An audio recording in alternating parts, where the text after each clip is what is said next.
The Raven's heir. Soon as one of them's caught, another one takes his place. Hey, Harold, have you read this? Harold? Harold?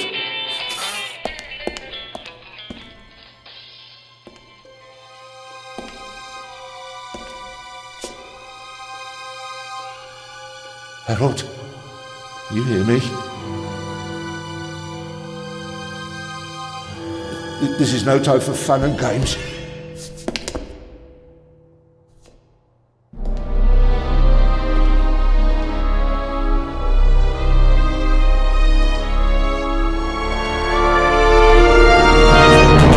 Shh! Calm down. I'm a copper. We're on the same side. A copper? What are you doing here? And where's Harold? Harold? Well, there's another guard back there unconscious. That's probably him. The Eye of the Sphinx. Where is it? It's there. Oh, good. Then he hasn't got it yet. You mean the Raven's heir? Shh! Turn it off. He's gonna steal the eye. But how do you know? Doesn't matter. All that matters is that we catch him. Do you understand? Yeah, but Do you understand? You and me, mate. We'll be heroes. All right, now, we just have to... what? Halt!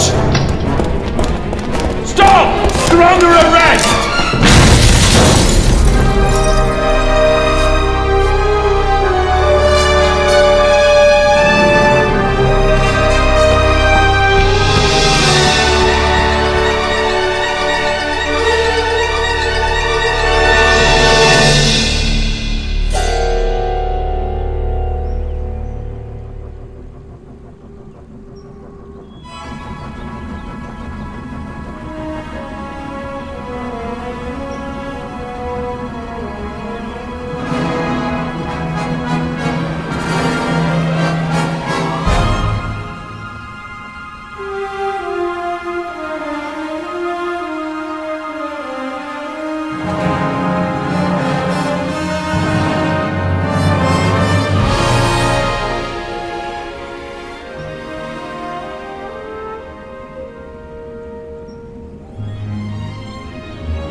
Hands up!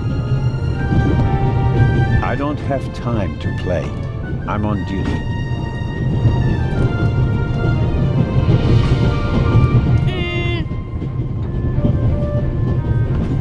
You're funny, but you don't look like a real cop. You don't even have a revolver. Why do you need the gun? It's the Raven. He was gunned down, so now I need a pistol. Dead birds don't need guns. Nor do live ones. You don't know who the Raven is, do you? He's the greatest burglar ever. He stole paintings from the Louvre, and those priceless eggs with gold and diamonds and stuff. And Bobby Dobbs says he replaced the crown jewels with rhinestones. I know who the Raven was. Although, I don't quite buy that bit about the crown jewels. You do know these days there are thieves far more dangerous than your old Raven. 2 days ago, a precious ruby was stolen from the British Museum. There was an explosion. A guard was severely injured. Really? Yeah. And you know what the papers say? You talk too much, Constable. Zellner, monsieur. Anton Jakob Zellner. Or did he pull a gun on you? No, monsieur. Get a move on.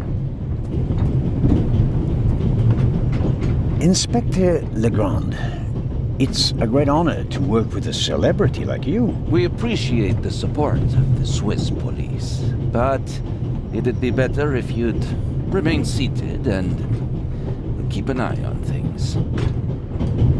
But monsieur, surely I can be of assistance, somehow. I saw a safe being loaded.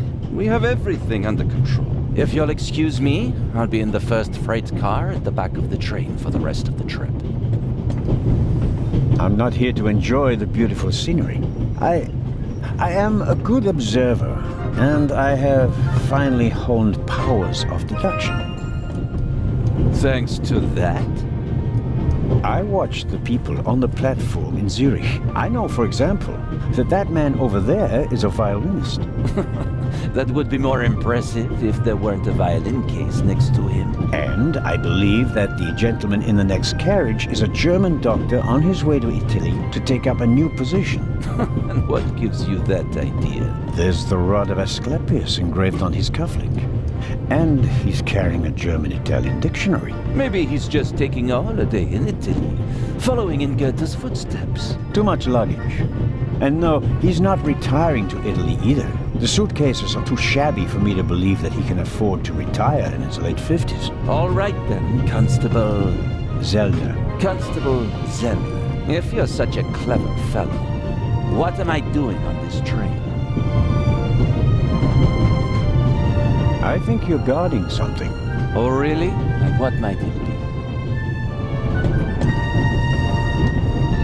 I really couldn't say. But it must be very important. Why is that? Because you are very important. They wouldn't have assigned the case to you if it were just a trifle. Let's assume that we really are transporting something very important on this train. And let's assume that it really is my job to see that it arrives safely. Then why isn't the train crawling with police?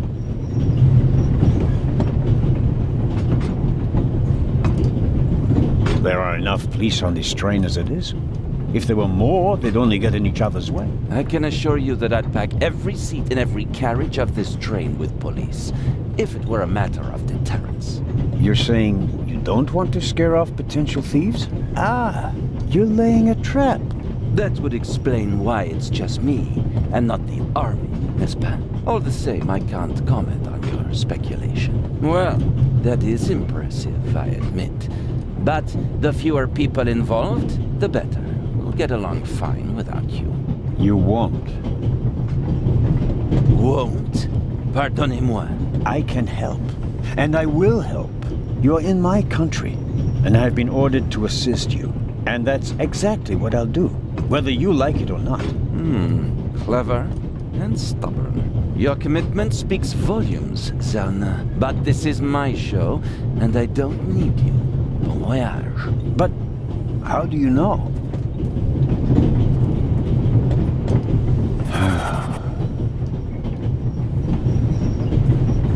Oh, hello. You cheated. I did what? I saw you talking to the German doctor on the platform. He told you everything himself, and you were just pretending to put two and two together. And what of it? Do you know who that is? That's Inspector Nicholas Legrand. You have to impress him if you want to work with him. I'm going to tell on you. You'd really tell on me? To the very policeman who shot your dear Raven? Whoa, it was him? Mm-hmm. Hunted and killed Europe's most famous burglar. That's how he got his start. I won't tell him a thing. I wouldn't either. What's your name again? Matthew Miller, from Dillsburg, Pennsylvania. All right, Matthew Miller from Dillsburg, Pennsylvania. I have to do my work now. Everyone calls me Matt. Well, except for my mom. She calls me Maddie, as if I were a little kid. Whether Legrand wants my help or not, I'll keep my eyes open. Maybe I can change his mind.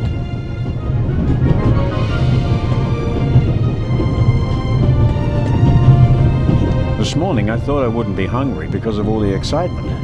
Thankfully, I bought a sandwich with me anyway.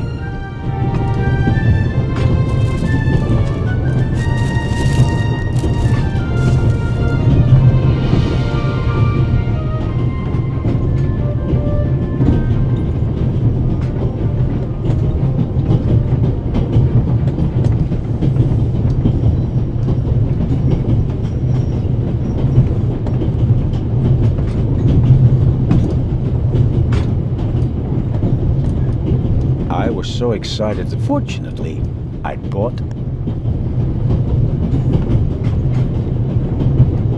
I was so excited this morning that I fortunately.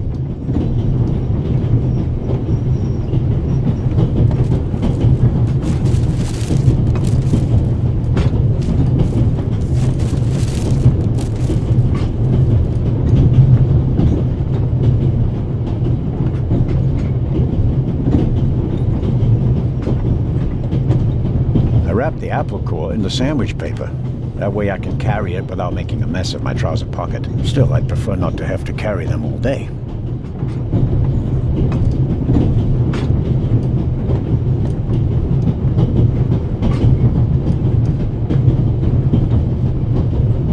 The napkin came with the croissant I bought at the train station. A guilty pleasure. I don't need that either.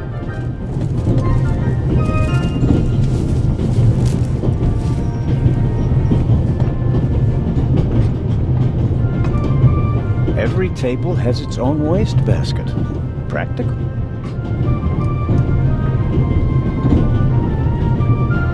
Every table has its own wastebasket. Practical. No need to ever...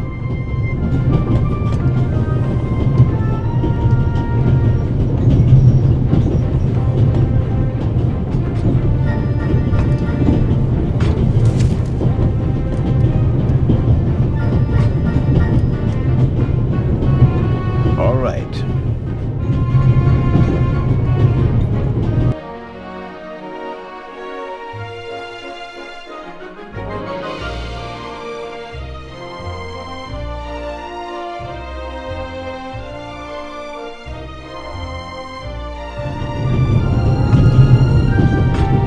The Vicarage in the Mirror, a detective novel by my favorite author, Lady Clarissa Westmacott. For years now, I've been trying to convince my theater group to stage one of her plays.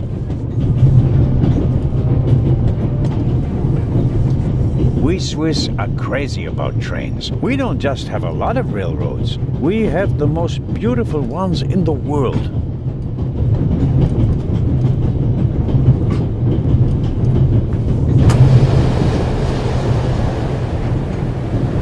Would you be so kind as to close the window? I don't want to sit in the draught. Oh, pardon me.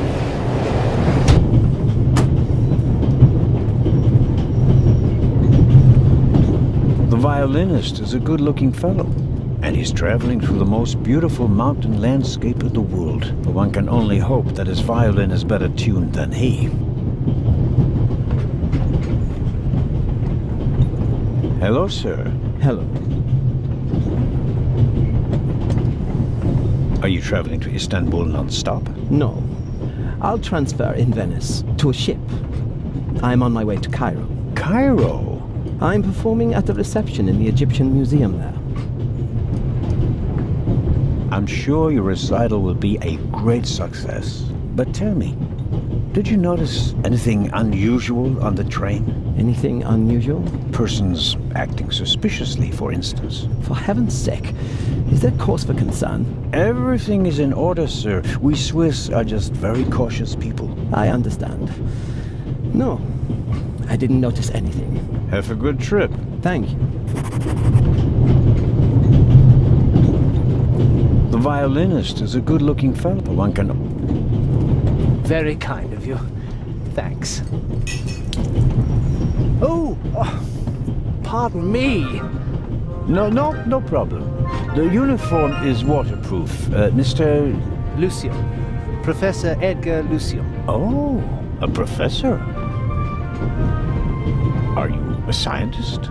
Do you teach at the Sorbonne? No, I work at the British Museum in London. You don't say. So, you were, shall we say, an eyewitness to the burglary 2 days ago? No, I wouldn't say that. Oh, no? Well, there was a lot of commotion, but I didn't really pay much attention to it. There was a break-in in your museum, and it didn't concern you? Well, let's just say that nothing that's happened in the last 2,000 years concerns me. May I ask where you are going? Of course. To Venice. I'm Going to meet some colleagues there. Oh, Venice. A beautiful city, so I'm told. Indeed. But I really have to take my leave now.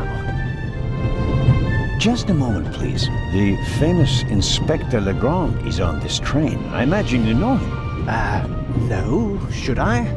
You don't know him? And you also don't know what he's doing here? No. Why should I? Just a thought. You're a representative of the British Museum. There's a guarded safe on the train. I'm sorry. I don't know what you're trying to imply. And now, please excuse me. Just one more thing. Did you notice anything unusual on the train? Here? On the train? No. I can't say that I have. Although I did spend most of the time in my compartment. I don't want to take up any more of your valuable time, but you do understand, don't you, that what concerns me is the present, and especially the robbery at the museum. Yeah, of course, of course. It's just... I'm in rather a hurry. You'll get in touch if you notice anything unusual, won't you, Professor? Of course, Constable. What's this? What's the matter, sir? The door. I can't open it. We'll sort it out somehow. The compartment is locked. But I didn't lock it. I don't even have a key. I asked the steward. He was going to bring me one, but he never came back. Someone locked it. Find the steward. He needs to bring me the key immediately. Calm down, Professor. I'll see what I can do. You don't understand. I have to get back in my compartment. All right, just wait here. He doesn't make a very balanced impression. And he, of all people, isn't bothered by a robbery in his own museum. Perhaps a thoughtful conductor noticed that Professor Lucien wasn't in his compartment and locked it.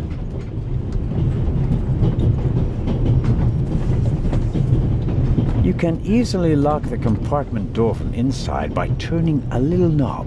But I didn't lock it. Professor, if you had locked the door from in there, you wouldn't be out here. That's true.